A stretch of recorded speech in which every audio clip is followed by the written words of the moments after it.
Catherine Kafarski, vous êtes responsable communication interne à la Fédération Habitat et Humanisme et à l'occasion de la Journée mondiale du bénévolat, pouvez-vous nous parler de l'engagement chez Habitat et Humanisme? Oui, merci Raphaël. En effet, aujourd'hui, c'est la journée mondiale du bénévolat et chez Habitat Humanisme, qui existe depuis maintenant près de 40 ans, la place des bénévoles est prépondérante. Alors déjà, à cette occasion, on veut leur dire merci et puis merci aussi à toutes les personnes qui s'engagent dans le monde entier.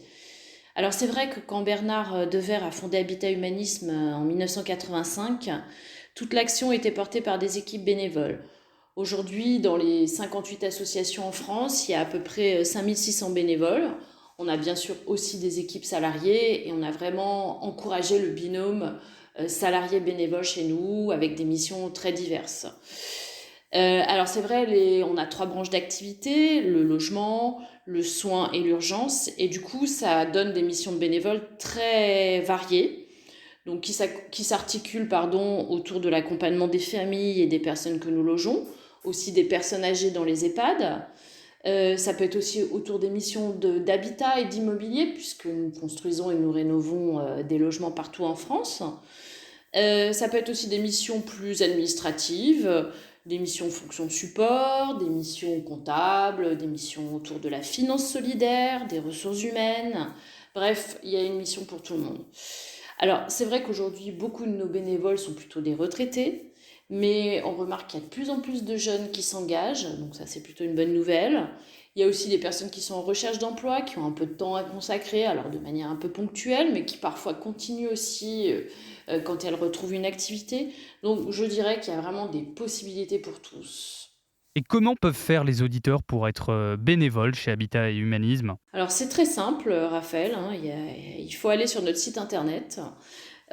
Pour mémoire, donc Habitat Humanisme, on loge et on accompagne des familles et des personnes seules en difficulté, donc je l'ai dit plus avant, partout en France. Alors, les auditeurs, qu'est-ce qu'ils peuvent faire? Ils vont se connecter sur notre site www.habitat-humanisme.org et comme je l'ai dit auparavant, il y aura plusieurs offres en cours à pourvoir donc dans la région où ils sont. Et puis ensuite, simplement contacter l'association locale de sa région parce qu'il y a des besoins qui ne sont pas forcément indiqués sur le site internet.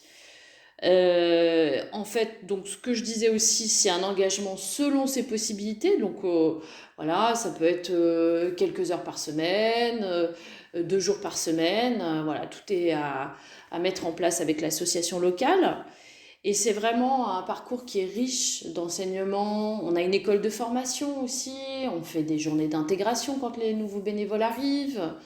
Ensuite, voilà, on peut proposer des formations dans les missions que les personnes choisissent. Et puis surtout, c'est des rencontres inoubliables avec les locataires, les personnes que nous logeons. Voilà, il y a vraiment du lien social et ça, c'est très important.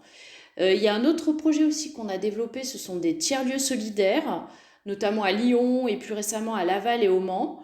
Et là, les habitants d'un quartier et nos bénévoles et les bénéficiaires cuisinent ensemble, font des activités conviviales. C'est l'idée de briser la solitude aussi des gens, de se rencontrer. Donc voilà, on propose aux gens de devenir des bâtisseurs de liens à côté de chez eux et de rencontrer toutes les équipes d'Habitat Humanisme, bénévoles et salariés, et de nous rejoindre s'ils ont envie. Merci beaucoup Catherine Kafarski, je le rappelle, vous êtes responsable communication interne à la Fédération Habitat Humanisme. Très belle journée à vous.